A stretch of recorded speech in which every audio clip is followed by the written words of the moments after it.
믿을 수 없는 일이 일어났습니다. 실리콘밸리에서 최고 수준의 IT 전문가로 불리던 한 엔지니어가 한국 출장 후 기존의 모든 연구 보고서를 폐기하고 새로운 내부 보고서를 제출하는 일이 벌어졌습니다. 한국을 단순한 하청 국가로 여겼던 그가 단 며칠 만에 한국은 우리가 생각하는 것보다 훨씬 앞서 있다며 동료들에게 강력하게 주장하고 있습니다. 도대체 이곳에 무슨 일이 생긴 것인지 궁금하신가요? 오늘 이야기는 여러분의 가슴에 오래도록 남을 겁니다. 오늘 사연은 미국에서 오신 데이비드 콜먼 씨의 사연입니다. 잠깐! 사연 시작 전 구독과 좋아요 버튼 눌러주시면 오늘 하루 좋은 일이 생길 겁니다. 그럼 오늘의 사연 시작합니다. 저는 데이비드 콜먼이라고 합니다.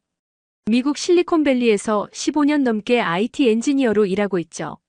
어릴 때부터 기술을 좋아했고 세계 최고의 IT 기업에서 일하는 것이 목표였습니다. 대학에서 컴퓨터 공학을 전공한 뒤 자연스럽게 실리콘밸리로 오게 되었고 저는 제 꿈을 이루었다고 생각했습니다. 이곳에서의 일은 치열합니다. 하루가 멀다 하고 새로운 기술이 등장하고 기업들은 생존을 위해 끊임없이 혁신해야 합니다. 저 역시 기술 트렌드를 분석하고 더 나은 시스템을 만들기 위해 매일같이 연구하고 있습니다. 그러다 보니 자연스럽게 세계 곳곳을 출장 다니게 되었습니다.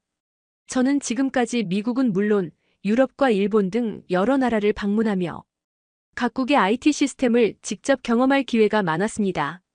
솔직히 말씀드리면 저는 한국에 대해 깊이 생각해 본 적이 없습니다. 한국? 기술력이 있다고는 하지만 결국 미국 기업들의 하청을 맡아온 나라 아닌가? 라는 생각이 강했습니다. 물론 삼성이나 LG 같은 기업들의 이름은 익히 알고 있었습니다. 하지만 그것도 어디까지나 미국 시장에서 보이는 브랜드일 뿐 한국 자체가 IT 강국이라는 생각은 한 번도 해본 적이 없었습니다. 저는 줄곧 유럽과 일본을 중심으로 업무를 해왔습니다. 독일과 프랑스는 전통적인 기술 강국이고 일본은 특유의 정밀한 기술력으로 유명하니 협업할 기회도 많았습니다. 하지만 한국은 저와는 별로 관련이 없는 나라처럼 느껴졌습니다. 그저 빠르게 성장한 신흥 경제국 정도로만 생각했을 뿐이었습니다.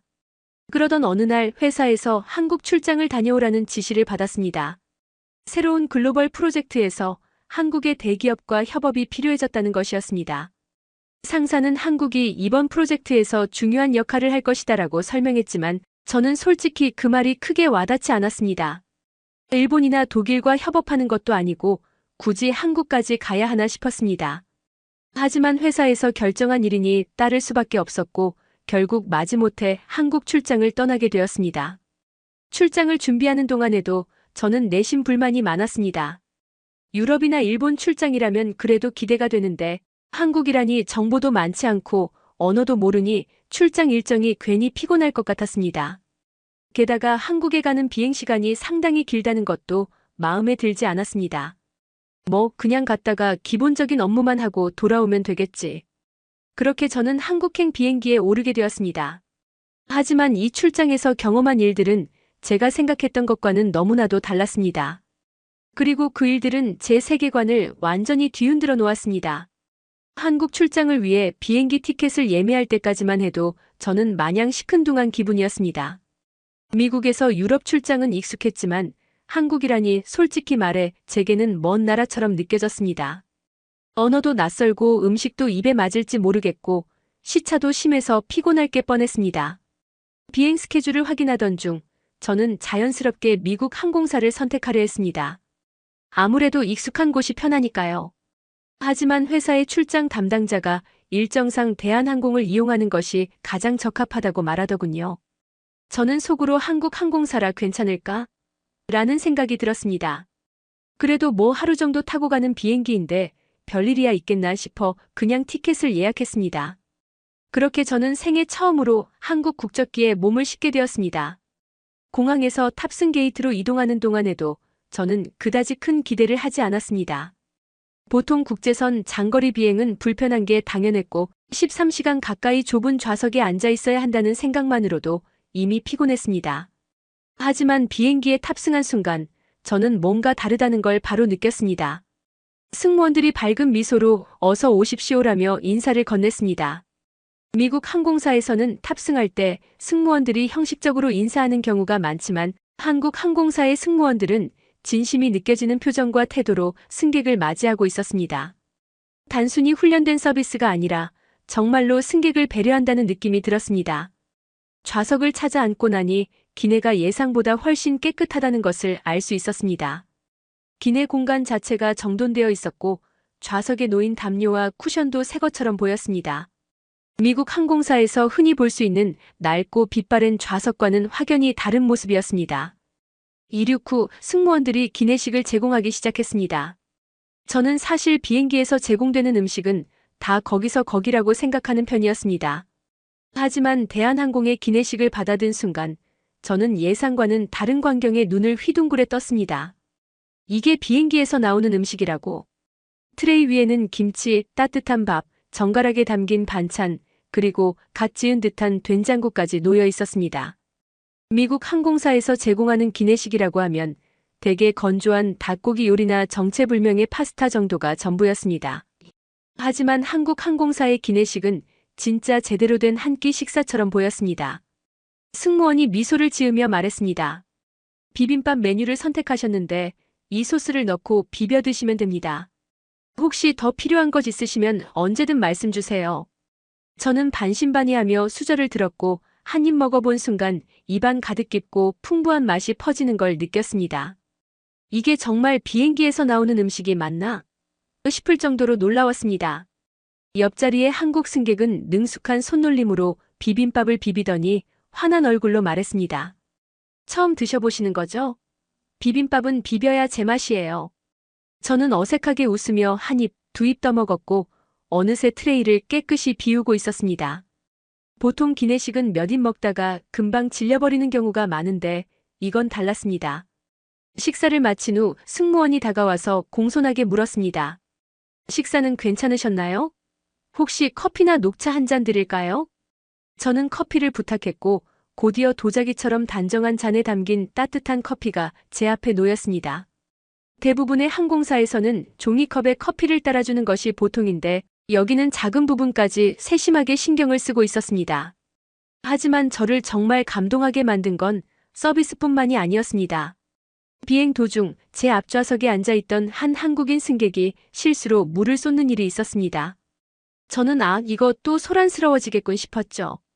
그런데 놀랍게도 승무원들은 조용하고 침착하게 대처하면서 마치 사소한 일도 최선을 다해 해결하겠다는 듯한 태도를 보였습니다.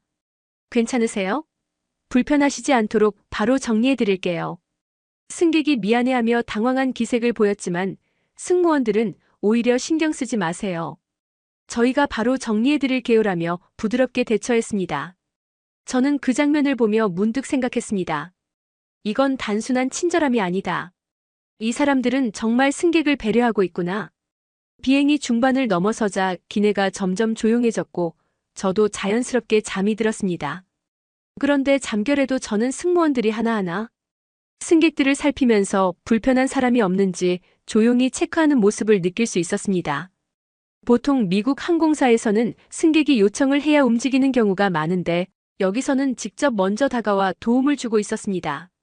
그 순간 저는 처음으로 한국이라는 나라에 대한 인식을 다시 생각해봐야 하는 게 아닐까? 라는 생각이 들었습니다. 이 정도 서비스라면 지상에서의 한국도 내가 생각한 것보다 훨씬 정돈되어 있을지도 모르겠는데 그렇게 저는 잔잔한 감동을 느끼며 한국으로 가는 비행기 안에서 조용히 생각에 잠겼습니다. 이때까지만 해도 이 작은 깨달음이 앞으로의 출장 일정에서 더 큰 충격과 놀라움을 불러올 거라고는 예상하지 못했습니다. 비행기가 인천공항 활주로에 착륙하며 부드럽게 움직이기 시작했습니다. 기내 방송에서는 한국 시각으로 오후 4시 30분, 기온은 12도라는 안내가 흘러나왔고 승객들은 하나둘씩 기내에서 짐을 정리하기 시작했습니다. 저는 긴 비행으로 몸이 뻐근했지만 사실 한국에 도착했다는 것 자체가 아직 실감 나지 않았습니다. 솔직히 말하면 저는 그다지 기대하는 마음 없이 한국에 왔습니다. 그냥 무난하게 출장 일정만 소화하고 빨리 돌아가자는 생각뿐이었습니다. 그런데 비행기에서 내려 입국 심사장으로 향하는 순간부터 저는 작은 놀라움을 느끼기 시작했습니다. 먼저 공항 내부가 생각보다 너무나도 깔끔하고 세련되어 있었습니다. 보통 국제공항에 내리면 사람들로 북적이고 입국 심사장까지 가는 길이 혼잡한 경우가 많습니다. 하지만 인천공항은 다르게 느껴졌습니다. 바닥은 반짝반짝 빛났고 유리창 하나에도 먼지가 보이지 않았습니다. 천장에 달린 간접 조명은 부드럽게 빛나고 있었고 곳곳에 설치된 디지털 안내판은 직관적으로 이해하기 쉬웠습니다. 이거 생각보다 좋은데? 입국 심사대로 가는 동안 저는 무심코 주변을 둘러보았습니다. 공항 곳곳에서 정돈된 분위기가 느껴졌고 한국인들이 질서정연하게 움직이는 모습도 인상적이었습니다. 보통 대형 국제공항에서는 입국 심사줄이 길게 늘어져 있어서 짜증이 나기 마련인데 인천공항에서는 자동화된 시스템 덕분인지 긴 줄이 거의 없었습니다. 저는 그 점이 가장 신기했습니다. 입국 심사장에 도착했을 때 저는 또 한 번 놀라게 되었습니다. 입국 심사대가 자동화 시스템으로 운영되고 있었던 것입니다. 전자 여권을 스캔하자 문이 자동으로 열렸고 지문 인식과 얼굴 인식까지 몇 초 만에 끝났습니다. 미국 공항에서는 입국 심사관이 직접 여권을 확인하고 때로는 몇 가지 질문을 던지기 때문에 꽤 시간이 걸리는 편입니다. 하지만 인천공항에서는 기계가 모든 절차를 알아서 진행하고 있었고 줄을 서 있는 시간이 거의 없었습니다. 이거 정말 빠른데? 미국에서도 자동 입국 시스템이 있긴 하지만 이렇게 빠르고 매끄럽게 진행되는 경우는 드뭅니다. 저는 입국 심사를 마친 후 자연스럽게 휴대전화를 꺼내 시간을 확인했습니다. 비행기에서 내린 지 불과 15분밖에 지나지 않았더군요. 말도 안 돼. 벌써 끝난 거야? 저는 조금 어리둥절한 채 수화물 찾는 곳으로 이동했습니다. 그리고 거기서 또 한 번 깜짝 놀랐습니다. 제 짐이 이미 컨베이어 벨트 위에 올라와 있었던 것입니다. 보통 국제선 비행기를 이용하면 수화물을 찾는데 최소 2030분은 걸립니다. 그런데 인천공항에서는 제 짐이 이미 도착해 있었고 저는 그냥 가볍게 들어서 가져가기만 하면 됐습니다. 이게 가능한 일인가? 저는 짐을 찾고 출구로 나서면서도 계속 믿기지 않았습니다. 미국이나 유럽의 주요 공항과 비교해봐도 이렇게 효율적인 곳은 본 적이 없었습니다. 하지만 저는 여전히 회의적인 태도를 유지했습니다. 좋아, 공항 시스템은 확실히 잘 되어 있네. 하지만 결국 공항만 좋은 거겠지. 한국이 미국보다 나을 수는 없을 거야. 공항을 빠져나와 저는 숙소까지 가기 위해 대중교통을 이용하기로 했습니다. 원래는 택시를 타려고 했지만 한국의 지하철 시스템이 꽤 잘 되어 있다는 이야기를 들은 적이 있어서 직접 경험해 보고 싶었습니다. 그런데 여기서도 저는 다시 한번 놀라게 되었습니다. 먼저 공항에서 지하철을 타러 가는 길이 믿을 수 없을 정도로 깨끗했습니다. 유리창에는 지문 하나 없었고 바닥에는 쓰레기 하나 보이지 않았습니다. 보통 대형 공항의 지하철역은 바쁘게 움직이는 사람들로 인해 어수선한 분위기인데 인천공항의 지하철역은 정말 정돈된 느낌이었습니다. 그리고 자동 발권기에서 티켓을 사려는데 화면이 직관적이고 조작이 쉬웠습니다. 저는 영어를 선택한 후 목적지를 입력했고 몇 번의 터치만으로 손쉽게 티켓을 구입할 수 있었습니다. 심지어 티머니라는 교통카드 시스템이 있어서 충전해 놓으면 버스, 지하철, 택시까지 한 장으로 이용할 수 있다는 점도 신기했습니다. 미국에서는 도시마다 교통카드가 따로 있어서 지역을 옮길 때마다 새로운 카드를 사야 하는 경우가 많습니다. 하지만 한국에서는 전국 어디서나 하나의 카드로 이동이 가능하다니 저는 감탄하지 않을 수 없었습니다. 그리고 지하철을 타고 나서 저는 또 한 번 충격을 받았습니다. 한국 지하철은 정확한 시간에 도착했고 내부는 너무나도 조용하고 깨끗했습니다. 보통 지하철이라고 하면 시끄럽고 어수선한 분위기를 떠올리기 마련인데 한국 지하철은 그야말로 정반대였습니다. 승객들은 질서를 지키며 조용히 타고 있었고 바닥에는 쓰레기가 전혀 보이지 않았습니다. 심지어 열차 내부에는 무료 와이파이까지 제공되고 있었습니다. 와, 지하철에서 와이파이를 쓸 수 있다고? 저는 얼른 휴대폰을 꺼내 와이파이에 접속해 보았습니다. 신호가 강하고 속도도 빠르더군요. 설마 이게 공짜일 리가 있나? 싶어서 검색해봤지만 정말 무료 서비스였습니다. 미국에서는 커피숍이나 공항 같은 특정 장소에서만 와이파이를 무료로 사용할 수 있는데 한국에서는 대중교통에서도 가능하다니 믿기지 않았습니다. 그 순간 저는 처음으로 제 생각이 틀릴 수도 있다는 생각을 했습니다. 이 나라 뭔가 다르다. 하지만 저는 여전히 완전히 마음을 열지는 않았습니다. 공항과 대중교통이 편리한 건 인정하지만 그렇다고 해서 한국이 미국보다 나을 거라고 확신할 수는 없었습니다. 저는 아직도 한국에서 보게 될 것들이 많다고 생각했고 출장 일정이 본격적으로 시작되면 이 나라의 진짜 모습을 알게 되겠지 싶었습니다. 그렇게 저는 서울 시내로 향하며 한국에서의 본격적인 일정을 준비하기 시작했습니다. 하지만 이때까지만 해도 몰랐습니다. 이 출장이 단순한 업무 출장으로 끝나는 것이 아니라 제 세계관을 완전히 뒤흔들어 놓을 것이라는 사실을 말입니다. 출장 첫날, 저는 아침 일찍 숙소를 나섰습니다. 호텔 로비에서 커피를 한 잔 마시며 창밖을 내다봤습니다. 서울의 아침 풍경은 제 예상과는 많이 달랐습니다. 거리는 깨끗했고 출근하는 사람들은 차분하면서도 빠르게 움직이고 있었습니다. 미국에서는 출근길마다 자동차 경적 소리와 함께 도로가 마비되는 것이 일상이었지만 여기서는 모든 것이 질서정연하게 흘러가고 있었습니다. 한국의 첫인상은 나쁘지 않군 하지만 기업 문화까지 효율적일지는 지켜봐야겠지. 저는 그렇게 생각하며 차량을 타고 한국의 대기업 본사로 향했습니다. 도착한 곳은 서울 한복판에 위치한 초고층 빌딩이었습니다. 건물 외벽은 유리로 반짝였고 자동문이 열리는 순간부터 깔끔하게 정돈된 내부가 한눈에 들어왔습니다.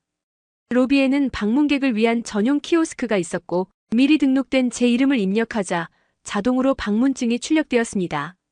저는 이 작은 부분에서도 한국의 시스템화된 운영 방식이 인상적이었습니다. 엘리베이터를 타고 회의실로 이동하는 동안 저는 벽면에 설치된 대형 디지털 스크린을 보게 되었습니다. 회사의 최신 연구 성과와 협업 프로젝트들이 실시간으로 소개되고 있었고 그 중에는 인공지능 AI과 관련된 연구들도 있었습니다. 요즘 실리콘밸리는 AI 기술을 중심으로 재편되고 있습니다.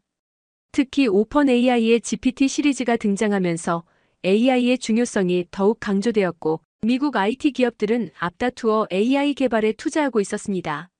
그런데 여기 한국에서도 AI 관련 연구가 활발히 진행되고 있다는 사실이 저를 놀라게 했습니다. 회의실에 들어서자 한국 엔지니어들이 저를 반갑게 맞이해 주었습니다. 첫인상부터 미국이나 유럽의 IT 기업과는 확연히 다른 분위기가 느껴졌습니다. 한국 엔지니어들은 놀라울 정도로 준비가 철저했습니다. 보통 회의가 시작되면 서로의 연구 자료를 검토하고 의견을 조율하는 과정에서 시간이 걸리기 마련인데 이곳에서는 이미 모든 자료가 체계적으로 정리되어 있었고 예상 질문에 대한 답변까지 준비되어 있었습니다. 첫 번째 프로젝트는 AI 기반 반도체 설계 기술이었습니다. 한국 엔지니어가 설명을 시작하자마자 저는 다시 한번 놀랐습니다. 현재 미국 기업들이 AI 반도체 개발을 선도하고 있지만 한국에서도 자체적인 AI 칩을 개발 중입니다. 기존 반도체보다 전력 효율을 40% 이상 높였고 실시간 연산 속도를 대폭 향상시킨 기술을 적용하고 있습니다. 저는 순간 귀를 의심했습니다. 한국이 AI 반도체를 직접 설계하고 있다는 사실도 놀라웠지만 미국 기업들도 아직 완성하지 못한 저전력 고효율 기술을 이미 확보하고 있다는 점이 더욱 충격적이었습니다. 이 기술이 실제로 적용된 사례가 있습니까? 제가 질문하자 엔지니어는 미소를 지으며 대형 스크린을 가리켰습니다. 네, 현재 국내 자율주행 자동차 시스템에 일부 적용되고 있고 글로벌 데이터 센터에서도 도입을 검토 중입니다. 저는 순간 말문이 막혔습니다. 실리콘밸리에서는 AI 반도체 기술을 차세대 핵심 산업으로 보고 엄청난 자금을 투입하고 있는데 한국에서는 이미 실용화 단계에 접어들고 있었습니다. 두 번째 프로젝트는 AI 기반 의료 데이터 분석 시스템이었습니다. 한국은 이미 스마트 병원 시스템을 도입해 환자의 진료 기록을 AI가 분석하여 최적의 치료법을 제안하는 기술을 개발하고 있었습니다. 최근 중국의 딥시크 AI가 등장하면서 전 세계가 충격에 빠졌습니다. 중국이 GPT-4 수준의 AI 모델을 독자적으로 개발하면서 글로벌 IT 기업들이 긴장하고 있는 상황입니다.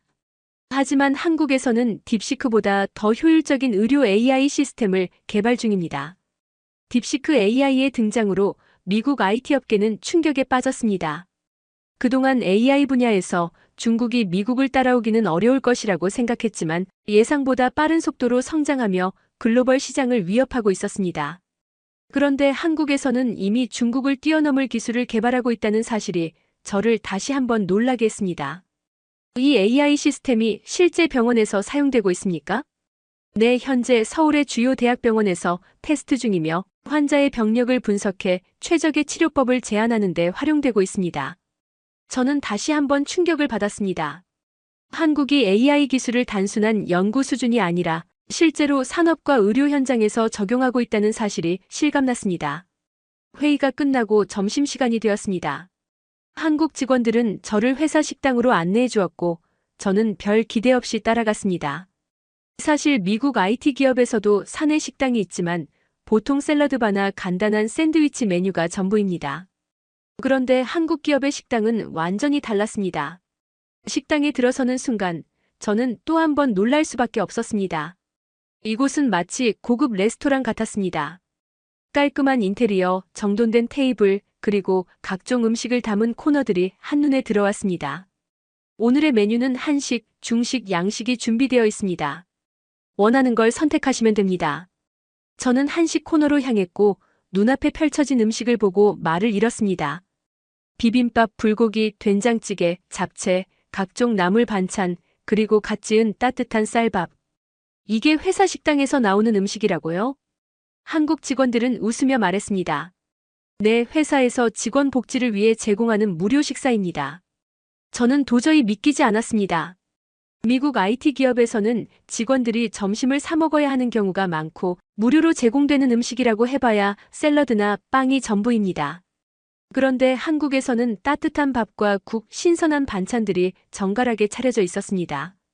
저는 불고기와 된장찌개를 선택했고 한 입 먹어본 순간 깜짝 놀랐습니다. 고기의 풍미와 부드러운 식감, 된장찌개의 깊은 감칠맛이 입안 가득 퍼졌습니다. 미국 회사에서는 상상도 못할 일인데요.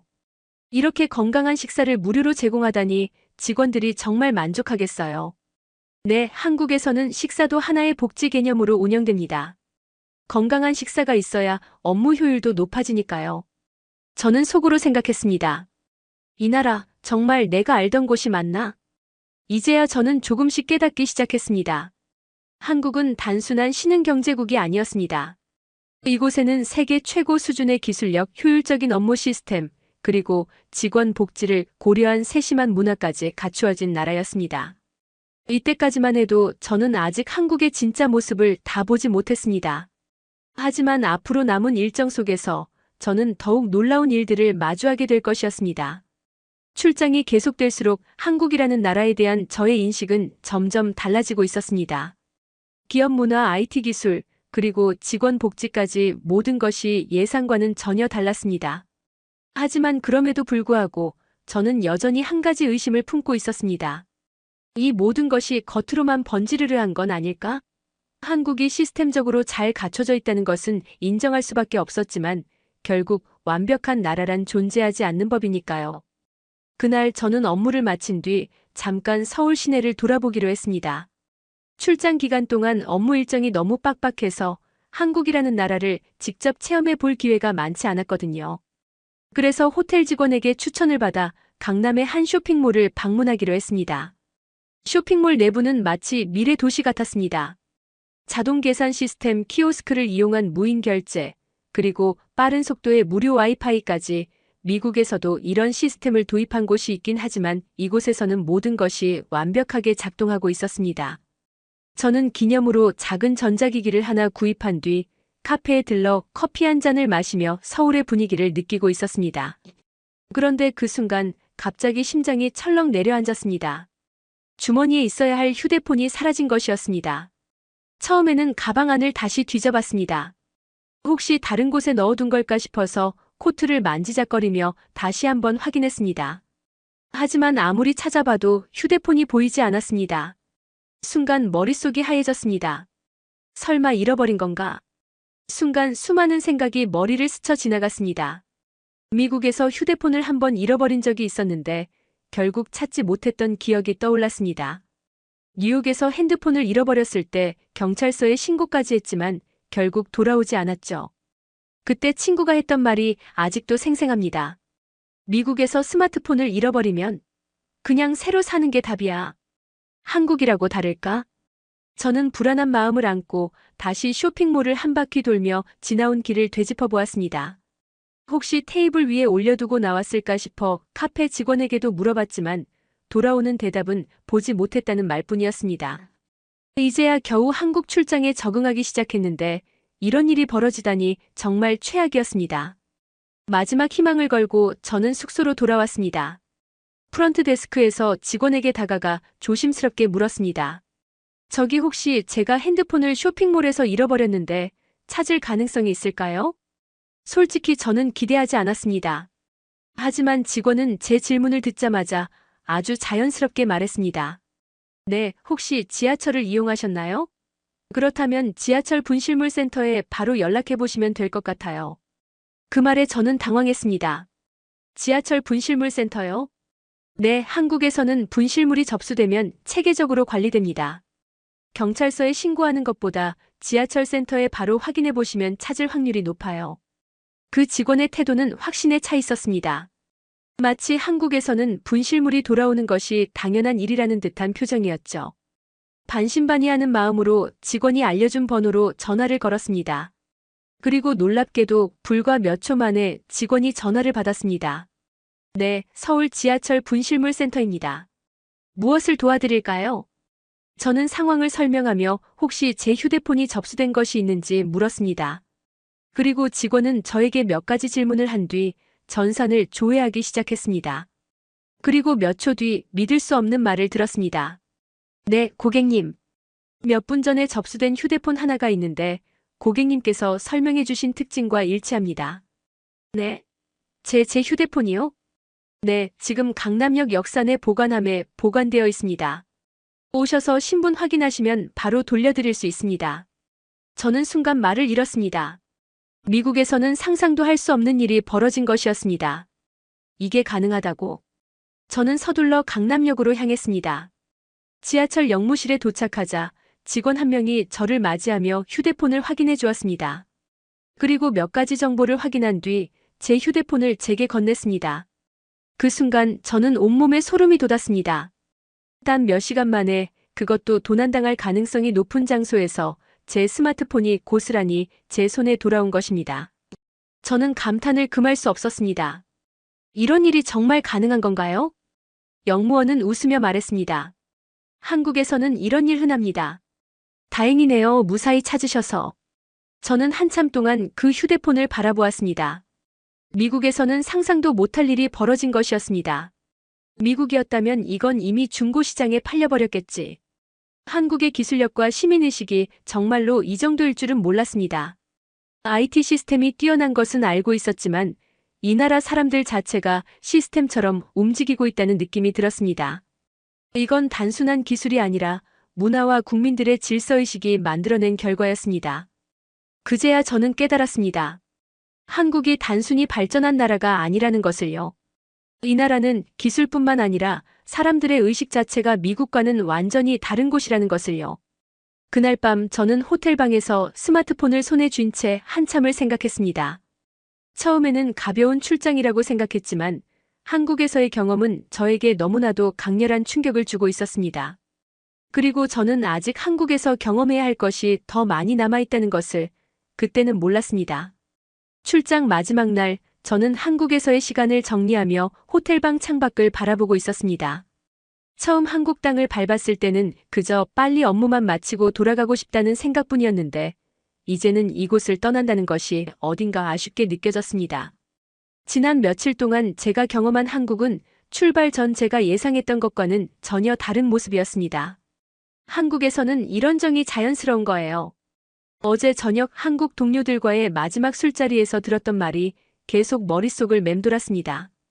퇴근 후 동료들은 저에게 마지막 날이라며 가볍게 술 한잔을 하자고 제안했습니다. 저는 사실 피곤하기도 했고 한국식 술자리 문화가 어떤지 몰라 조금 망설였지만 마지막 날이니 한번 경험해 보는 것도 나쁘지 않겠다는 생각이 들었습니다. 우리는 서울의 한 전통 있는 음식점으로 향했습니다. 안으로 들어서자 나무 테이블과 따뜻한 조명이 어우러진 아늑한 분위기가 인상적이었습니다. 한국 동료들은 자연스럽게 자리를 잡고 삼겹살과 전통 막걸리를 주문했습니다. 저는 술을 그리 즐기는 편이 아니었지만 한국에서의 마지막 밤을 기념한다는 생각으로 잔을 들었습니다. 한국에서는 술자리가 단순한 음주 문화가 아니라 서로 마음을 나누는 시간이에요. 한 동료가 웃으며 말했습니다. 그 말이 무슨 뜻인지 처음에는 잘 이해되지 않았지만 시간이 지나면서 자연스럽게 알게 되었습니다. 미국에서는 보통 업무 관계라면 격식을 유지하는 것이 당연합니다. 하지만 한국 동료들은 격식을 벗고 저를 하나의 팀원으로 대해주었습니다. 제가 한국에서 겪었던 일들을 이야기하자 다들 공감하며 진심 어린 반응을 보였고 제가 실수로 휴대폰을 잃어버렸던 일도 웃으며 넘겼습니다. 한국에서는 남의 일도 그냥 지나치지 않아요. 다 같이 도와주고 챙겨주는 게 우리 문화죠. 누군가가 그렇게 말하는데 순간 가슴이 뭉클해졌습니다. 이 나라 사람들에게는 단순한 친절을 넘어선 정이라는 문화가 깊이 배어 있었습니다. 저는 처음으로 한국이 왜 이렇게 따뜻하게 느껴지는지를 이해하기 시작했습니다. 술자리가 끝나고 숙소로 돌아오는 길, 저는 길거리의 환한 불빛을 바라보며 생각에 잠겼습니다. 한국에서 보낸 시간 동안 저는 수많은 놀라운 경험을 했고 그 모든 경험들이 제 세계관을 뒤흔들어 놓았습니다. 그리고 다음 날 저는 인천공항으로 향했습니다. 공항에 도착해 체크인 카운터로 가는 길, 저는 여전히 한국의 체계적인 시스템에 감탄하고 있었습니다. 출국 수속도 빠르고 직원들의 응대도 훨씬 정중했습니다. 체크인 카운터에 도착해 여권을 건네자 항공사 직원이 밝게 웃으며 저를 맞이했습니다. 데이비드 콜머님, 한국에서의 일정은 잘 마무리하셨나요? 한국에서 좋은 기억 가져가셨으면 좋겠습니다.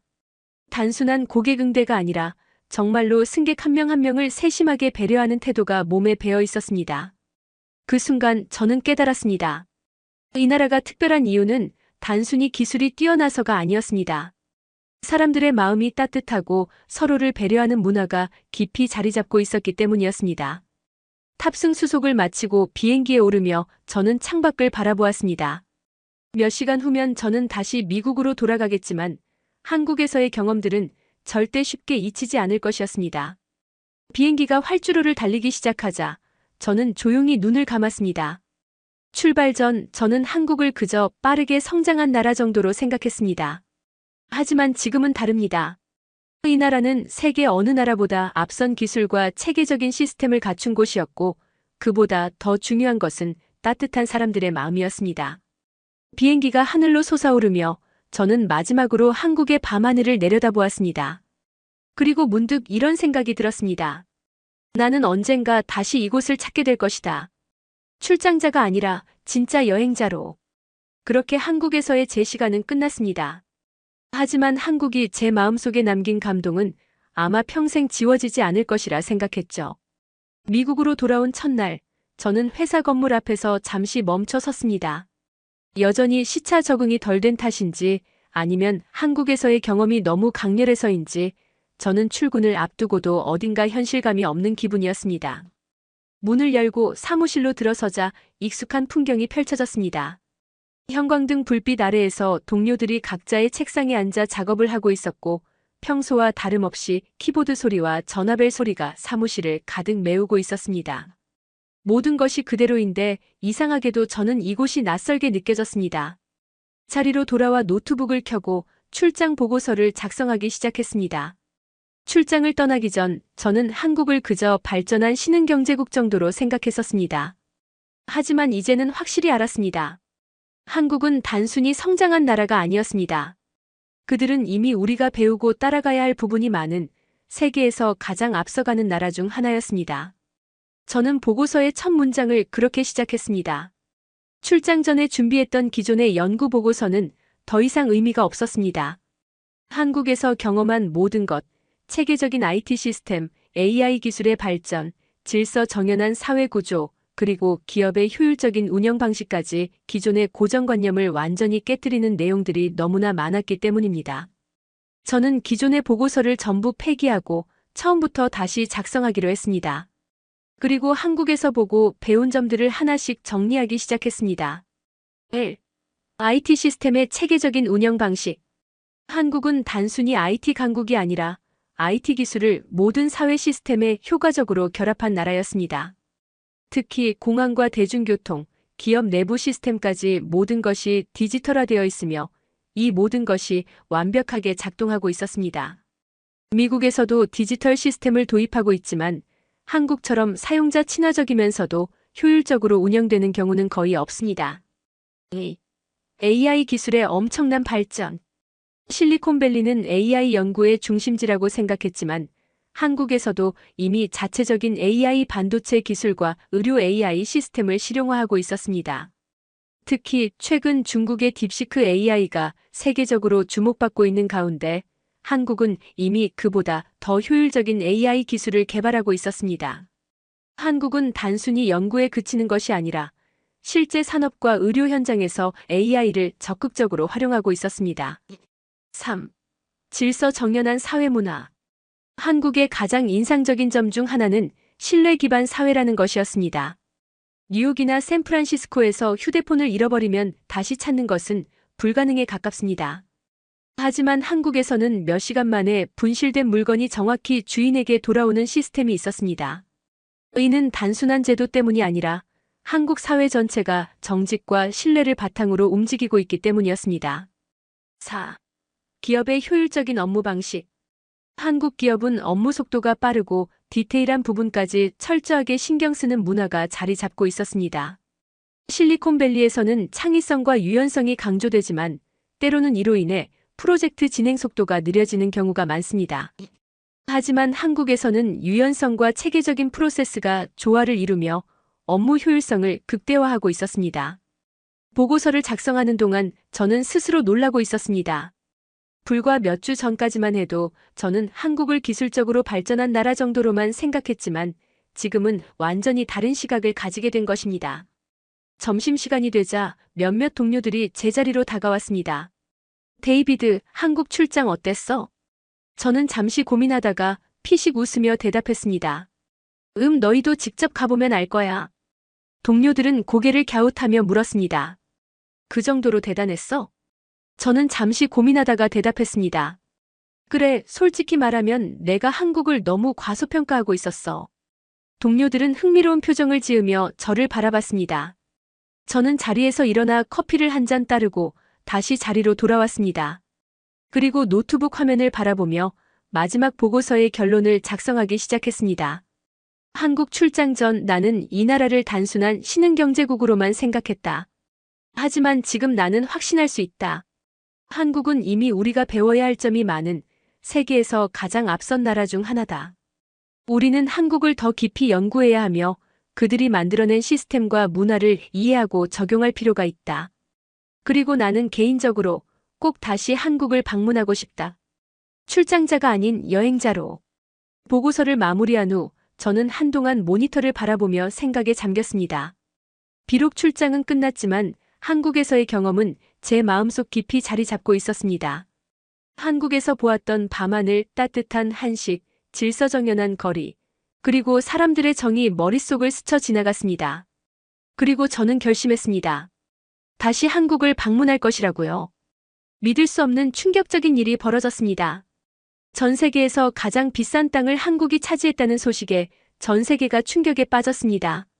한국 정부가 세계의 중심인 뉴욕에서 벌인 그 누구도 예상하지 못했던 프로젝트에 모두가 경악하고 있는데요. 과연 무슨 일이 벌어진 것인지 지금 바로 알아보겠습니다. 오늘 사연은 미국에서 오신 앤드류 콜린스 씨의 사연입니다. 사연 시작 전 구독과 좋아요 버튼 눌러주시면 저에게 큰 힘이 됩니다. 그럼 오늘의 사연 시작합니다. 2009년은 전 세계적으로 잊을 수 없는 해였습니다. 글로벌 금융위기가 한창이던 그 시절, 뉴욕은 마치 무너져 내리는 성곽처럼 하루가 다르게 쇠락해갔습니다. 거리에는 텅 빈 상점들이 늘어갔고 일자리를 잃은 사람들이 한숨을 내쉬며 지하철역에서 떠돌았습니다.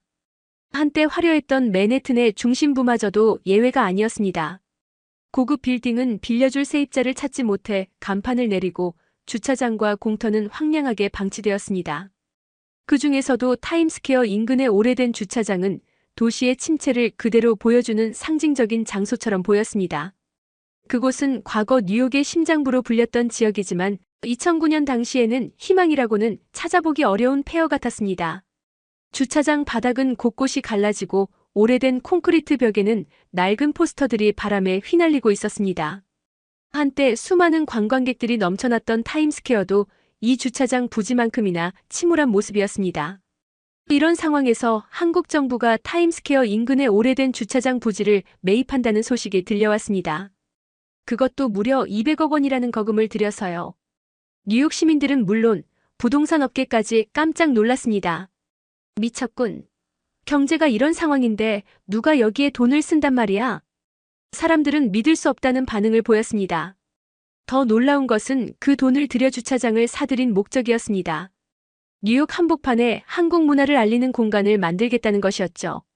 한국? 그 나라가 왜 뉴욕에 문화 공간을 세운다는 거지? 당시는 K-팝이나 한식, 한국 드라마가 지금처럼 세계적으로 주목받기 전이었습니다. 많은 사람들에게 한국은 여전히 낯선 나라였고 뉴욕에서 그들의 문화를 전할 공간을 만든다는 발상 자체가 낯설었습니다. 앤드류 콜린스, 뉴욕에서 잔뼈가 굵은 부동산 컨설턴트였던 저는 이 프로젝트와 처음으로 연관되었을 때 솔직히 말해 적잖이 당황했습니다. 한국 정부가 이 프로젝트를 위해 나를 고용했다고요? 도대체 무슨 일을 하려는 거죠? 당시 저의 반응은 단순한 호기심이 아니라 순전한 의문이었습니다. 저조차도 한국이라는 나라에 대해 아는 것이 별로 없었기 때문입니다. 뉴욕 부동산 시장은 항상 격동의 연속이었지만 2009년은 그야말로 악몽 같은 시기였습니다. 거래가 멈췄고 사람들이 투자에 대해 이야기하기를 꺼렸습니다. 타임스퀘어는 맨해튼에서도 가장 비싼 땅으로 평가받던 곳이었지만 그 시절에는 예외가 없었죠. 대부분의 투자자들은 손해를 보고 빠져나갔고 남은 사람들은 버틸 힘조차 없어 보였습니다. 그런데 이 상황에서 한국 정부가 갑작스레 거대한 프로젝트를 발표했습니다. 주차장 부지를 사들여 뉴욕의 중심에 한국 문화를 전하는 공간을 짓겠다는 거였습니다. 미래를 위한 투자라는 설명이 있었지만 솔직히 누구도 납득하지 못했습니다. 제 주변 동료들조차 비웃으며 말했죠. 한국이 세계 경제 흐름을 전혀 모르는 모양이야. 뉴욕 한복판에서 돈을 쓸 일이 많아도 하필 지금 이 시기에? 그때만 해도 저 역시 같은 생각이었습니다. 뉴욕의 심장부에서 한국 문화를 알린다니. 마치 구름 위에서 펼쳐진 이야기를 듣는 듯 했습니다. 그러나 주어진 업무였기에 저는 프로젝트 팀에 합류하게 되었습니다. 첫날부터 들려오는 사람들의 비판과 냉소는 제게도 부담이었습니다. 그날 프로젝트를 맡은 첫날 저는 타임스퀘어의 주차장 부지를 처음으로 방문했습니다. 삭막한 주차장의 모습은 마치 뉴욕이 겪고 있는 절망을 그대로 상징하는 것 같았습니다. 주변 상인들과 잠시 이야기를 나누며 이곳의 상황을 알아봤습니다. 그들 역시 이 프로젝트에 회의적이었습니다. 여기? 이 황량한 주차장에 뭘 하겠다는 건지 모르겠어요. 한국이라는 나라, 괜찮은 나라인가요? 상인은 저에게 물었습니다. 주차장 가장자리에는 오래된 표지판과 쓰레기 더미가 방치되어 있었습니다. 건물 사이로 희미하게 보이는 타임스퀘어의 네온 사인은 여전히 밝았지만 그 빛이 이 주차장 부지의 그림자를 없애지는 못했습니다. 뉴욕 시민들의 낙담과 냉소 속에서 한국 정부의 계획은 마치 폭풍 우 속에 돛없는 배처럼 보였습니다. 그날 밤 사무실로 돌아와 이 프로젝트에 대해 다시 한번 자료를 살펴봤습니다. 투자 타당성 보고서, 뉴욕시의 규제, 한국 정부의 목표 등 수많은 문서를 읽으며 저는 점점 더 깊은 의문에 빠졌습니다. 왜 하필 뉴욕? 왜 지금? 한국 정부는 도대체 어떤 이유로 이 부지에 관심을 가진 걸까요? 이 모든 의문은 제가 앞으로 경험하게 될 더 큰 이야기의 서막이었을 뿐이었습니다. 한국 정부가 타임스퀘어 인근의 주차장 부지를 매입했다는 소식이 뉴욕 전역에 퍼지자마자 이 소식은 거센 논란을 불러일으켰습니다. 금융위기의 한복판에서 그것도 이렇게 막대한 돈을 들여 왜 주차장을 사겠다는 거지? 이 물음은 뉴욕의 언론사에서부터 거리의 시민들까지 모두의 입에 오르내렸습니다. 당시 뉴욕의 분위기는 부정적이었습니다. 하루가 다르게 무너지는 경제와 불확실한 미래 속에서 대부분의 투자자들은 손실을 줄이는 데에만 몰두하고 있었습니다. 특히 부동산 시장은 그야말로 대혼란 상태였습니다. 건물들은 텅 비어갔고 땅값은 하락하며 회복 불가능해 보였죠. 그런데 한국 정부가 발표한 타임스퀘어 프로젝트는 사람들에게 당혹감을 안겼습니다. 그들은 도대체 무슨 생각으로 뉴욕 한복판에 주차장을 사겠다는 걸까? 문화공간이라고? 뉴욕 사람들이 한국 문화를 얼마나 안다고 그런 걸 세운단 말이야? 언론에서는 연일 비판적인 기사들을 쏟아냈습니다.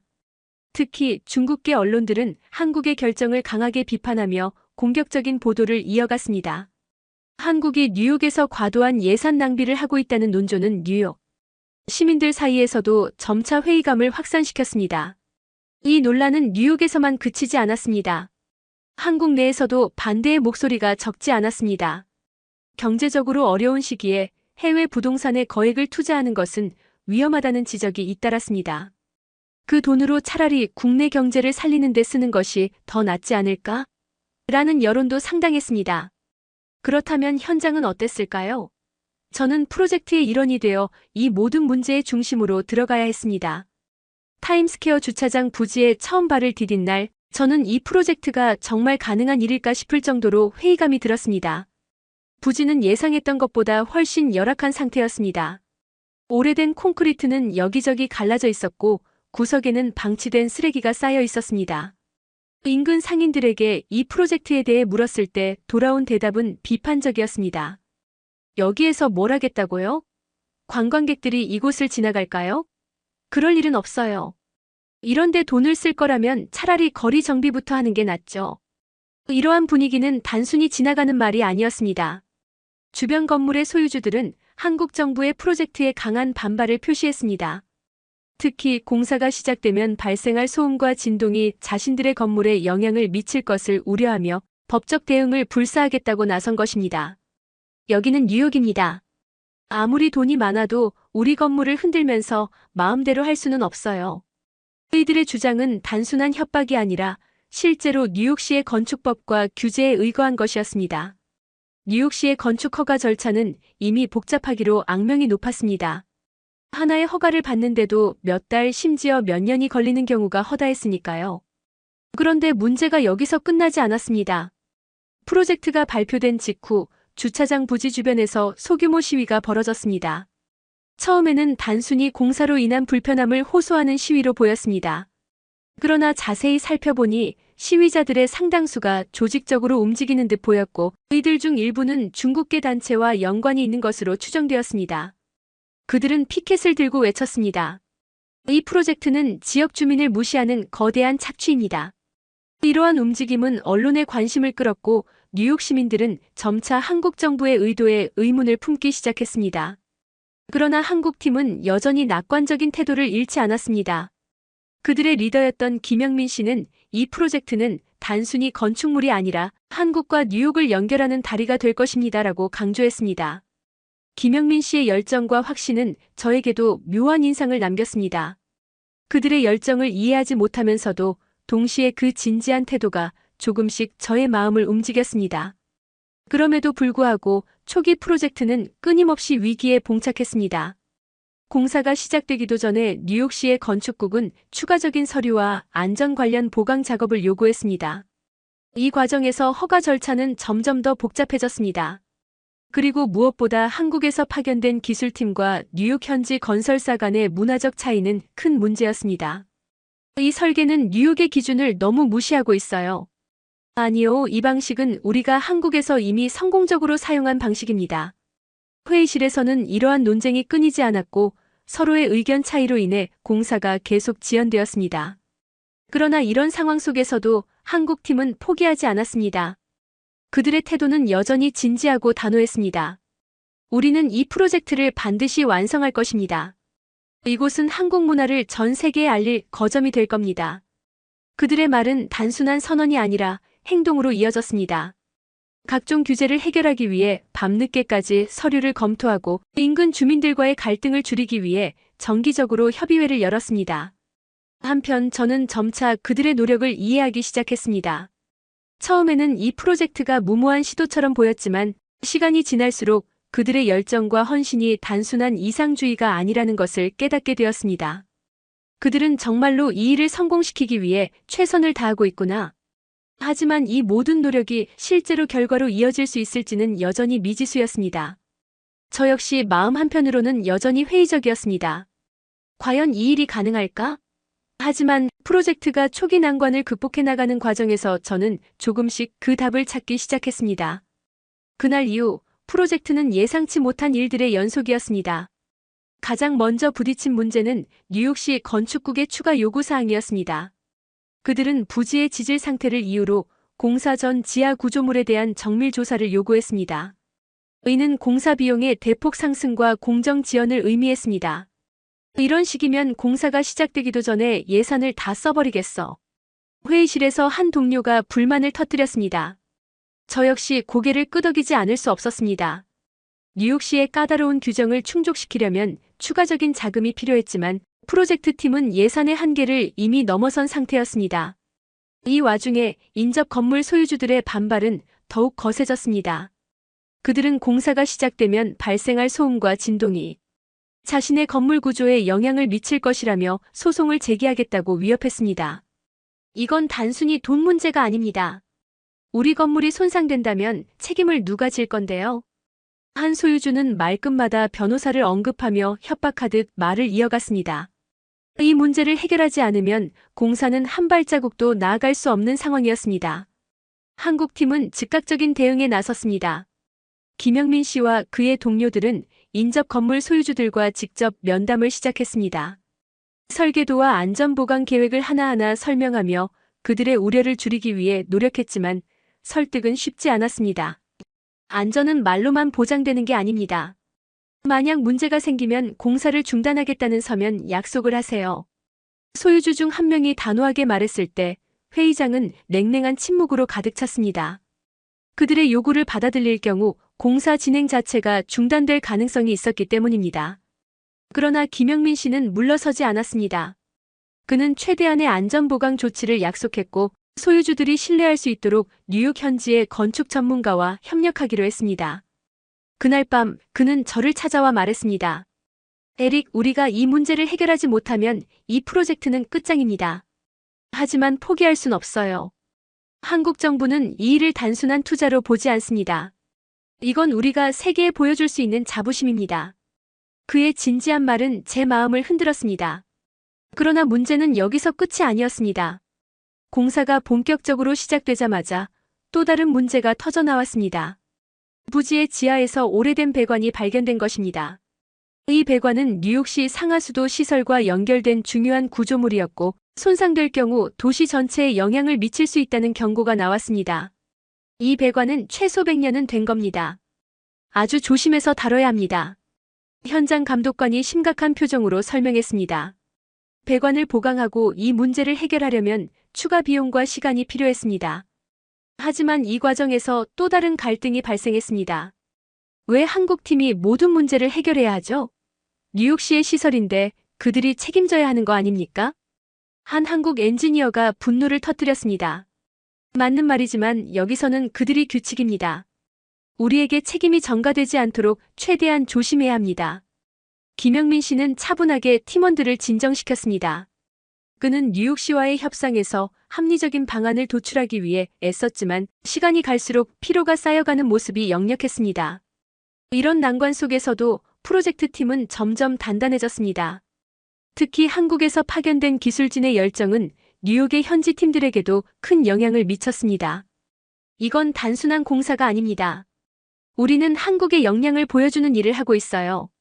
박진우 씨, 한국에서 온 수석 엔지니어는 매일 아침 작업자들에게 이렇게 말하며 그들을 독려했습니다.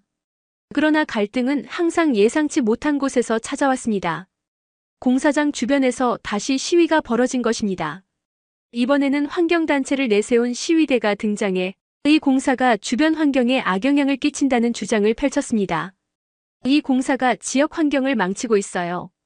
뉴욕 시민으로서 이걸 용납할 수 없습니다. 그들의 주장 뒤에는 특정 정치적 단체와 연결된 세력이 있다는 소문이 돌았습니다. 하지만 이 문제를 해결하기 위해서는 그들의 주장을 직접 반박할 명확한 근거가 필요했습니다. 김영민 씨는 환경 영향평가 자료를 공개하며 프로젝트가 뉴욕시의 모든 환경 규제를 충족하고 있음을 입증했습니다. 그는 기자회견을 열어 직접 상황을 설명하며 뉴욕 시민들에게 한국팀의 진정성을 보여주려 노력했습니다. 이 프로젝트는 단순히 건물을 짓는 것이 아닙니다. 이곳은 뉴욕과 한국을 잇는 다리가 될 것입니다. 그리고 우리는 그 과정에서 뉴욕의 환경과 주민들을 최우선으로 고려하고 있습니다. 그의 말은 점차 사람들의 마음을 움직이기 시작했습니다. 몇몇 지역 주민들은 김영민 씨의 진정성에 감동하며 그를 지지하겠다고 나섰습니다. 당신 같은 사람이라면 믿을 수 있을 것 같아요. 우리도 돕겠습니다.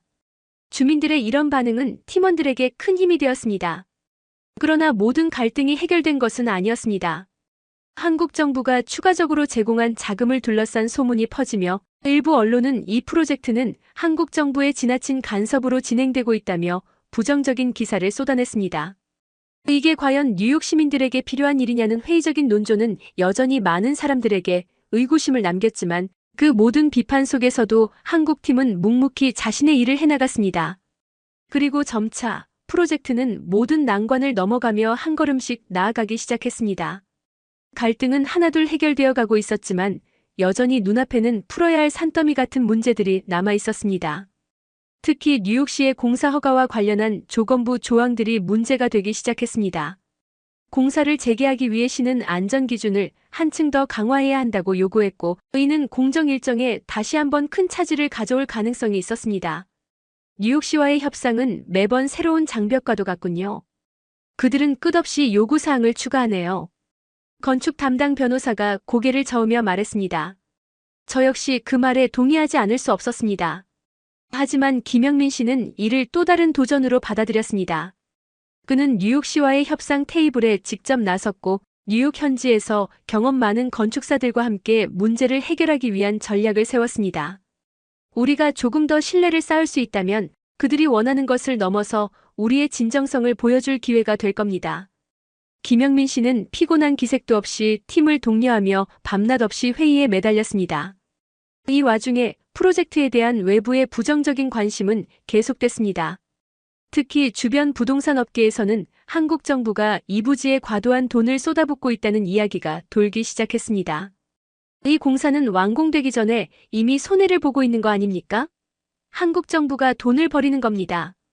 이런 논조의 기사가 지역 언론에 실리자 팀 내 분위기는 다시 침체될 수밖에 없었습니다. 하지만 김영민 씨는 쉽게 포기하지 않았습니다. 그는 뉴욕시와의 관계를 강화하기 위해 프로젝트의 장기적인 가치를 강조하며 시 관계자들과의 협상을 이어갔습니다. 이 프로젝트는 단순히 부동산 개발이 아닙니다. 뉴욕 시민들에게 새로운 문화를 소개하고 지역 경제에도 긍정적인 영향을 미칠 것입니다. 그는 매번 진심을 담아 설명하며 작은 성과라도 만들어내기 위해 노력했습니다. 그런데 상황은 예상치 못한 방식으로 반전되기 시작했습니다. 어느 날 뉴욕타임즈의 한 칼럼니스트가 프로젝트를 긍정적으로 다룬 기사를 작성한 것입니다. 그는 이렇게 썼습니다. 한국 정부가 금융위기 속에서도 과감히 뉴욕 한복판에 투자를 결정한 것은 단순한 경제적 판단이 아니다. 이는 문화적 자존심을 세계에 알리고 새로운 가능성을 열기 위한 도전이다. 과연 이 프로젝트가 어떻게 마무리될지 전 세계가 주목하고 있다. 이 기사가 발표되자 분위기는 조금씩 변하기 시작했습니다. 여전히 회의적인 시선이 많았지만 일부 뉴욕 시민들과 지역 인사들은 프로젝트에 관심을 보이기 시작했습니다. 이와 동시에 프로젝트는 내부적으로도 새로운 도전에 직면했습니다. 공사가 진행될수록 현장에서는 예상치 못했던 문제가 계속 발견되었습니다. 특히 지하 기초 공사를 진행하던 중 낡은 하수관이 터지며 현장이 물바다가 되는 사고가 발생했습니다. 이대로라면 몇 주는 공사가 중단될 겁니다. 현장 감독이 심각한 표정으로 말했습니다. 김영민 씨는 한숨을 내쉬며 상황을 점검했습니다. 그리고 다시금 한국의 기술력을 동원해 문제를 해결하겠다는 결심을 했습니다. 그는 한국에서 사용되는 첨단 장비와 기술을 현장에 도입해 문제를 해결할 방안을 마련했고 뉴욕시도 그의 계획에 협조하기로 했습니다. 이 기술은 한국에서 성공적으로 검증된 방법입니다. 우리는 뉴욕에서 새로운 기준을 세울 수 있을 겁니다. 그의 말은 팀원들에게 큰 희망을 주었습니다. 이 과정에서 저는 김영민 씨와의 대화 속에서 그가 가진 신념을 조금 더 이해하게 되었습니다. 에릭 한국은 금융위기 때 오히려 기회를 보고 이 땅을 매입했어요. 많은 사람이 미친 결정이라고 했지만 그들이 보지 못한 건 미래였습니다.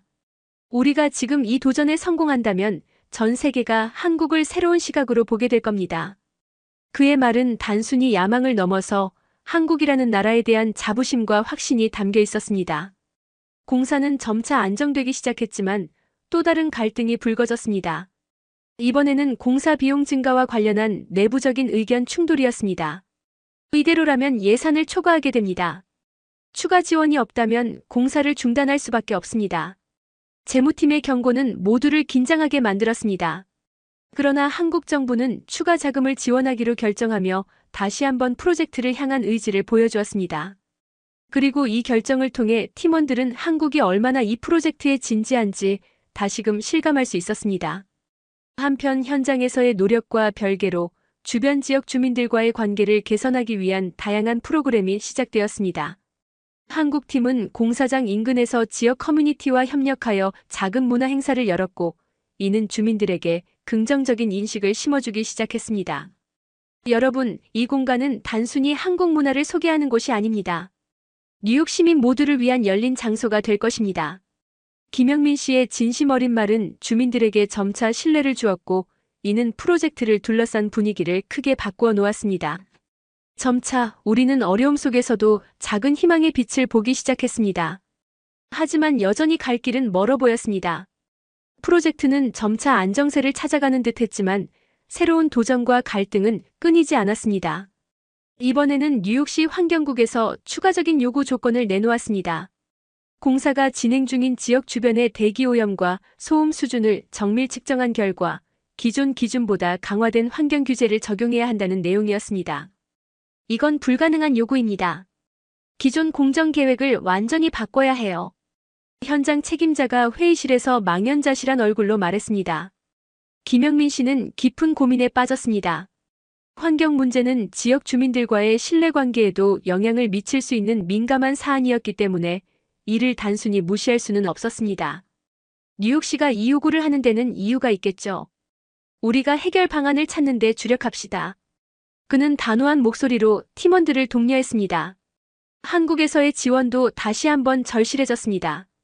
김영민 씨는 국내 환경 전문가들과 협의하여 문제를 해결할 새로운 기술을 제안했습니다. 그것은 기존의 공사 장비에 특수 필터를 추가해 먼지와 소음을 줄이는 동시에 에너지 소비를 효율화하는 방법이었습니다. 이 기술이 현장에 도입되자 효과는 즉각적으로 나타났습니다. 지역 주민들로부터 긍정적인 피드백이 이어졌고 뉴욕시 환경국 또한 이를 공식적으로 인정하며 공사의 계속 진행을 허가했습니다. 이 사건을 계기로 팀 내 분위기는 한층 더 고무되었습니다. 이전까지는 끊임없이 어려움에 직면하며 회의적인 시선에 시달렸지만 이제는 한 발 한 발 앞으로 나아가고 있다는 실감이 들었습니다. 그러나 예상치 못한 외부적인 위협이 찾아왔습니다. 중국계 언론에서 프로젝트를 겨냥한 부정적인 기사를 대대적으로 쏟아내기 시작한 것입니다. 뉴욕의 한국 문화 프로젝트는 예산 낭비의 상징이다. 금융위기 속에서 한국이 보여준 무모한 투자, 성공할 가능성은 없다. 이런 제목의 기사가 쏟아지면서 주변 언론도 뒤따라 비판적인 논조를 보이기 시작했습니다. 그런 가운데 뉴욕 현지의 한 경제 칼럼니스트가 이런 기사를 반박하며 새로운 시각을 제시했습니다. 왜 한국은 지금 뉴욕에 투자했을까? 이 프로젝트는 단순한 건축물이 아니라 한국이 세계를 향해 내딛는 용감한 발걸음이다. 그의 칼럼은 점차 사람들의 시선을 바꾸기 시작했습니다. 특히 프로젝트의 핵심 메시지인 문화 교류에 대한 관심이 늘어났습니다. 이에 발맞춰 김영민 씨와 그의 팀은 한국 문화를 알리는 행사를 적극적으로 열었습니다. 프로젝트 현장에서 작은 전시회를 열어 한국의 전통 공예품과 현대 예술 작품을 소개했고 지역 학교들과 협력해 한국어와 한국 문화를 배우는 특별 수업도 마련했습니다. 처음엔 그냥 공사장인 줄 알았어요. 그런데 이런 행사가 열리는 걸 보니 이 프로젝트가 특별하다는 걸 알게 됐어요. 행사에 참석한 뉴욕 시민의 말은 우리의 노력이 헛되지 않았음을 느끼게 해주었습니다. 이렇게 작은 성공을 쌓아가며 프로젝트는 점차 안정적인 궤도에 오르고 있었습니다. 그러나 팀원들은 알고 있었습니다. 진정한 도전은 이제 막 시작이라는 것을. 프로젝트가 점차 자리를 잡아가는 듯 했지만 누구도 예측하지 못한 위기가 다가왔습니다. 바로 2020년 초 전 세계를 뒤흔든 코로나19 팬데믹이었습니다. 뉴욕시는 하루아침에 봉쇄령을 내렸고 건축공사는 비필수 작업으로 분류되어 현장이 완전히 중단되었습니다. 텅 빈 공사장에 홀로 남아있는 장비들과 물웅덩이로 가득 찬 터파기 현장을 바라보며 팀원들은 무력감에 빠졌습니다. 김영민 씨는 시리에 찬 목소리로 말했습니다. 우리가 이 상황을 어떻게 극복할 수 있을까요? 모든 것이 멈췄어요. 코로나19는 단순히 공사를 멈추게 한 것 이상의 문제를 안겼습니다. 뉴욕시는 공사 재개를 위한 새로운 방역 기준을 요구했습니다. 현장 작업 인원의 최소화, 주기적인 소독과 검사가 필수 조건으로 부과되었고, 이에 따라 작업 효율은 크게 떨어질 수밖에 없었습니다. 게다가 팬데믹으로 인해 건축 자재비가 급등하기 시작했습니다. 세계적인 물류 대란으로 주요 자재가 현장에 도착하는 데 몇 달씩 걸렸고, 그마저도 기존보다 2배 이상의 비용이 들었습니다. 철근 가격이 30%나 올랐다고요? 이러면 예산이 감당이 안 됩니다. 현장 책임자가 절망적인 표정으로 보고했습니다. 김영민 씨는 이 상황을 극복하기 위해 한국 정부와의 협의를 다시 시작했습니다. 한국에서 자재를 직접 공수하는 방안을 제시한 그는 팬데믹 상황에서도 물류를 효율적으로 관리할 방법을 모색했습니다. 한국의 첨단 건축 자재와 혁신적인 조립식 공법이 대안으로 떠오르며 비용 절감과 공정 단축을 동시에 이룰 수 있었습니다. 그러나 문제는 단순히 물질적인 것이 아니었습니다. 코로나로 인한 심리적 불안과 우울감은 팀원들 사이에서도 드러나기 시작했습니다. 이 일이 정말 끝날 수 있을까요? 우리가 이렇게 고생해서 이룰 가치가 있는 건지 모르겠어요. 어느 날 현장 회의 도중 한 팀원이 털어놓은 말에 모두가 숙연해졌습니다. 그때 김영민 씨는 조용히 일어나 이렇게 말했습니다. 우리가 이 프로젝트를 포기하면 한국이 이 땅에서 전하고자 한 이야기는 멈추게 됩니다. 하지만 우리가 끝까지 이겨낸다면 이 건물은 단순한 문화 공간이 아니라 희망의 상징이 될 겁니다. 그의 말은 팀원들에게 새로운 용기를 불어넣었습니다. 그날 이후 팀은 코로나 방역 지침을 철저히 지키며 공사를 재개했습니다. 한 명이라도 확진자가 발생하면 다시 모든 것이 중단될 상황이었기에 하루하루가 살얼음판을 걷는 듯했습니다. 하지만 팀원들은 서로를 격려하며 안전하게 작업을 이어갔습니다. 그러던 중 뉴욕시가 다시 한번 규제를 강화하며 새로운 어려움이 닥쳤습니다. 공사 소음과 작업 시간 제한으로 인해 밤샘 작업이 불가능해졌고, 이는 일정에 큰 차질을 빚게 했습니다. 이 문제를 해결하기 위해 김영민 씨와 앤드류는 뉴욕시 관계자들과 긴밀히 협의하며 소음 문제를 해결할 방안을 모색했습니다. 한국에서는 이웃 간의 소음을 줄이기 위해 흡음재를 적극적으로 사용합니다. 뉴욕에서도 이 기술을 활용하면 좋을 것 같아요. 박진우 씨가 제안한 기술은 실제로 큰 효과를 발휘했습니다. 주변 주민들과의 갈등을 최소화하며 공사는 다시 탄력을 받게 되었습니다. 하지만 시간이 흐를수록 자금 부족 문제는 더욱 심각해졌습니다. 예산은 이미 초과되었고 팬데믹으로 인한 추가 비용은 감당하기 어려운 수준이었습니다. 한국 정부는 이 프로젝트가 가지는 상징적 의미를 강조하며 추가 예산을 승인했지만 뉴욕 현지에서의 설득 작업 또한 필수적이었습니다. 김영민 씨는 뉴욕의 여러 기업과 단체들에게 프로젝트의 가치를 설명하며 협력을 요청했습니다. 특히 뉴욕 시민들을 위한 문화적 가치와 경제적 파급 효과를 강조한 그의 발표는 큰 호응을 얻었고 몇몇 현지 기업들이 자발적으로 후원에 나서게 되었습니다. 이 프로젝트가 완성되면 뉴욕은 단순히 한국 문화를 경험하는 장소를 넘어 전 세계의 문화가 교류하는 중심지가 될 것입니다. 그의 말은 뉴욕 시민들뿐만 아니라 관계자들까지 움직이게 만들었습니다. 이 모든 난관을 극복하는 과정에서 앤드류는 한국의 집념과 헌신에 깊은 감명을 받았습니다. 그는 과거 프로젝트 초기에 품었던 회의감이 부끄러울 정도로 이 일에 진심으로 몰입하고 있음을 깨달았습니다. 한국은 단순히 건축물을 짓는 게 아니라 이곳에 자신들의 문화를 심으려는 거였군요. 그리고 그 문화는 사람들을 하나로 연결할 힘이 있어요. 그는 공사장 한가운데서 문득 멈춰서서 한국 팀원들이 분주히 움직이는 모습을 지켜보며 그렇게 생각했습니다. 코로나와 급등하는 건축비라는 거대한 장애물 속에서도 프로젝트는 천천히 그러나 분명히 완성을 향해 나아가고 있었습니다. 2024년 10월 그토록 기다려왔던 날이 다가왔습니다.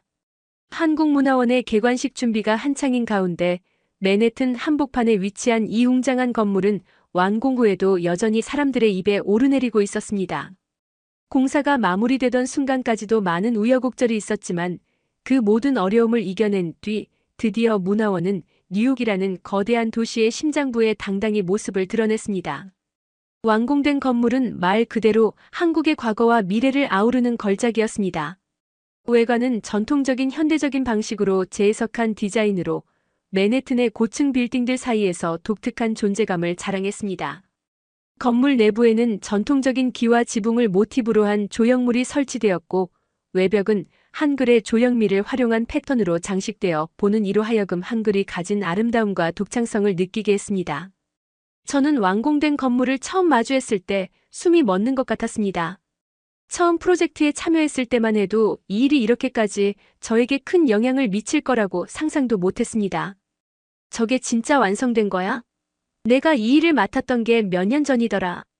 그는 혼잣말을 하며 그동안의 일들이 주마등처럼 스쳐 지나가는 것을 느꼈습니다. 이 프로젝트는 단순히 건축물이 아니었습니다. 한국문화원은 뉴욕의 심장에서 새로운 문화적 교류의 장을 열어줄 상징이 되었고 동시에 한국의 저력을 증명하는 장소가 되었습니다. 특히 팬데믹 속에서도 공사를 멈추지 않고 끝까지 완성한 점은 뉴욕 시민들에게도 깊은 인상을 남겼습니다. 개관식 당일 문화원 앞 광장은 인파로 북적거렸습니다.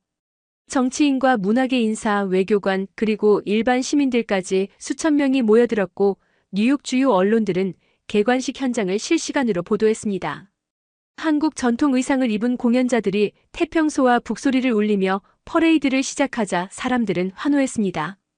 이어진 현대 무용 공연에서는 한국 전통과 현대가 어우러진 감각적인 퍼포먼스가 펼쳐졌습니다. 이게 한국의 작품이라니 정말 놀랍습니다. 한 기자가 중얼거리며 메모를 적었습니다. 그는 처음엔 이 프로젝트를 부정적으로 보도했던 사람 중 하나였지만 현장에서 직접 보고 느낀 감동은 그에게 새로운 시각을 열어주었습니다. 앤드류도 현장 한쪽에 서서 이 모든 광경을 지켜보고 있었습니다. 그는 수많은 인파 속에서 자신이 이곳에 서 있다는 사실이 믿기지 않았습니다. 그는 이 프로젝트를 통해 자신의 커리어뿐 아니라 가치관도 완전히 바뀌었다고 느꼈습니다. 이건 단순한 건축물이 아니야. 사람들을 연결하고 문화를 통해 서로를 이해하도록 만든 다리였지. 그는 조용히 미소 지으며 그렇게 중얼거렸습니다. 문화원 내부는 더욱 놀라웠습니다. 190석 규모의 공연장에서는 한국의 전통 음악과 현대 K-팝 공연이 동시에 열리고 있었습니다. 방문객들은 한복 체험관에서 직접 한복을 입어보거나 한식을 배우는 요리 강습에 참여하며 한국 문화를 온몸으로 느끼고 있었습니다. 도서관에서는 한국학 연구를 위한 수천 권의 책이 빼곡히 자리하고 있었고 방문객들은 새로운 영감을 찾기 위해 자료를 탐독하고 있었습니다. 가장 많은 관심을 끈 것은 2층 전시실의 한글 벽이었습니다. 세계 각국 사람들이 참여해 남긴 메시지가 한글로 번역되어 거대한 벽면을 채우고 있었습니다. 세종대왕은 정말 대단한 분이었군요. 이 문자가 이렇게 과학적이고 예술적일 줄 몰랐어요. 한 관람객이 감탄하며 벽을 가리켰습니다. 각 나라의 언어로 남겨진 메시지들은 한국어로 변환되어 전시되었고 이를 본 사람들은 한글의 독창성과 아름다움에 대해 연신 감탄했습니다. 개관식은 대성공이었습니다. 뉴욕시장은 축사에서 이 건물을 뉴욕의 새로운 랜드마크라고 칭하며 앞으로 뉴욕시가 한국과의 문화적 협력을 강화하겠다고 밝혔습니다. 현장에 있던 많은 뉴욕 시민들 역시 한국의 투자가 단순한 건축물이 아니라 도시의 새로운 자부심이 되었다고 입을 모았습니다. 완공 후 한 달이 채 되지 않아 한국문화원은 뉴욕의 새로운 핫플레이스로 자리 잡았습니다. 한식을 맛보러 오는 사람들, 한국의 전통 문화를 배우기 위해 강좌를 신청하는 이들, 단순히 건물의 독특한 외관을 보기 위해 찾아오는 관광객들까지 발길이 끊이지 않았습니다. 저는 그날 밤 조용히 문화원 옥상에 올랐습니다. 뉴욕의 마천루 사이로 반짝이는 불빛들 속에 우뚝 선 한국문화원을 내려다보며 생각했습니다. 이곳은 단순히 한국의 땅이 아니야. 이건 전 세계가 한국을 이해하고 또 한국이 세계를 이해하는 출발점이야. 제가 이 역사적인 프로젝트의 한 부분이었다는 사실에 깊은 자부심을 느꼈습니다. 저는 김영민 씨에게 조용히 말을 건넸습니다. 김영민 씨, 축하합니다.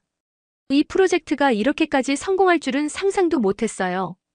김영민 씨는 미소를 지으며 대답했습니다. 앤드류 씨 덕분입니다. 이 일을 통해 서로 다른 문화를 이해하고 존중하는 것이 얼마나 중요한지 다시 한번 느낄 수 있었어요.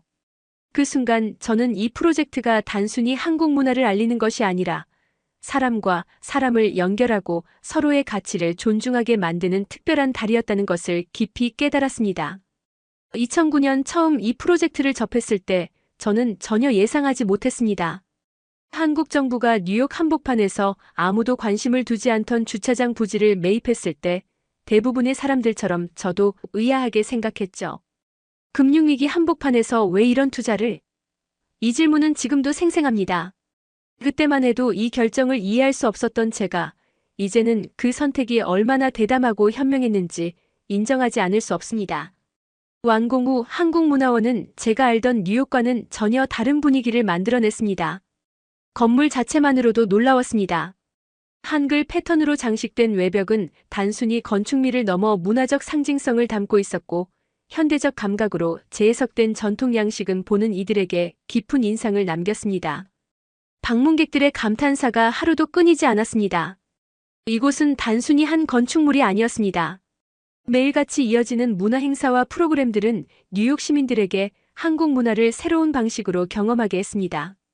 전통 한복을 입고 기념 사진을 찍는 관광객들, 한식을 배우며 즐거워하는 뉴요커들, 도서관에서 한국 역사와 문화를 탐구하는 학생들. 모두가 이 공간을 통해 한국을 새롭게 이해하고 있었습니다. 특히 저는 공연장을 가득 채운 관객들이 한국의 전통 음악과 춤에 감탄하며 기립박수를 보내는 모습을 보며 큰 감동을 받았습니다. 관객 중 일부는 공연 후 눈물을 흘리며 이렇게 아름다운 문화를 왜 이제야 알게 되었는지 모르겠다고 말하기도 했습니다. 한 사람의 뉴욕 시민으로서 그리고 이 프로젝트에 참여했던 한 사람으로서 이 모든 순간이 저를 뿌듯하게 만들었습니다. 가장 놀라운 변화는 제 자신에게서 일어났습니다. 이 프로젝트를 처음 맡았을 때 저는 단순히 성공 여부를 따지는 냉철한 비즈니스 컨설턴트였습니다. 하지만 이 일을 통해 저는 한 나라의 문화와 비전이 단순히 경제적 가치를 넘어 얼마나 강력한 힘을 가질 수 있는지 알게 되었습니다. 특히 한국팀이 보여준 끈기와 헌신은 제게 큰 가르침을 주었습니다. 이곳은 단순히 땅값이 천정부지로 치솟으며 투자 성공 사례로 남은 장소가 아닙니다. 그것보다 훨씬 큰 의미를 지니고 있었습니다.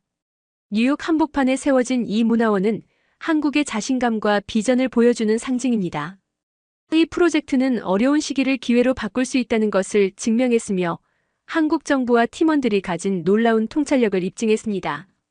어느 날 문화원의 옥상에서 뉴욕의 야경을 바라보며 저는 이 모든 것을 곱씹었습니다. 주변을 둘러싼 마천루들 사이에서 우뚝 선 한국문화원은 하나의 랜드마크로 자리 잡고 있었습니다. 저는 제 자신이 이 역사적 순간의 일부분이 되었다는 사실이 너무나도 자랑스러웠습니다. 이제는 제가 한국 문화를 더 깊이 이해하고 존중하게 되었듯 이곳을 찾는 수많은 뉴욕 시민들과 세계 각국의 방문객들이 비슷한 감정을 느끼길 바랍니다. 이 문화원은 그저 문화 교류의 장을 넘어 서로 다른 사람들이 연결되고 이해를 넓히는 다리 역할을 할 것입니다. 그리고 저는 그 시작을 함께한 사람으로서 평생 이 순간을 기억하게 될 것입니다. 한국은 금융위기라는 전례 없는 혼란 속에서 과감한 결정을 내렸고 그 선택은 역사가 증명해주는 대성공으로 이어졌습니다. 그리고 이 프로젝트를 통해 한국은 문화가 단순히 즐길 거리나 보여주는 무대가 아니라 사람들을 연결하고 서로를 이해하며 나아가 세계를 더 나은 곳으로 만드는 강력한 힘이 될 수 있음을 보여주었습니다. 뉴욕 시민들 그리고 전 세계에서 이곳을 찾는 수많은 방문객들이 한국문화원을 통해 새로운 영감을 얻고 있습니다.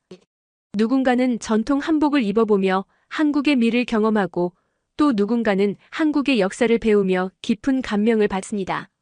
이렇게 한국의 이야기가 사람들의 삶 속에 녹아들어가는 과정을 보며 저는 한국 문화가 가진 저력에 다시 한번 감탄하지 않을 수 없었습니다. 여러분도 이 놀라운 이야기를 함께 응원해주세요. 한국은 단순히 경제적인 성공을 넘어 문화와 사람을 통해 세상을 바꾸고 있습니다. 지금 뉴욕의 중심에서 새로운 역사를 써나가는 한국의 이야기는 우리 모두에게 영감을 주는 교훈입니다. 한국은 위기를 기회로 만드는 나라입니다. 그들이 보여준 성견지명, 끈기, 그리고 문화에 대한 깊은 사랑은 전 세계가 배워야 할 가치입니다. 이 이야기가 더 널리 알려져야 합니다.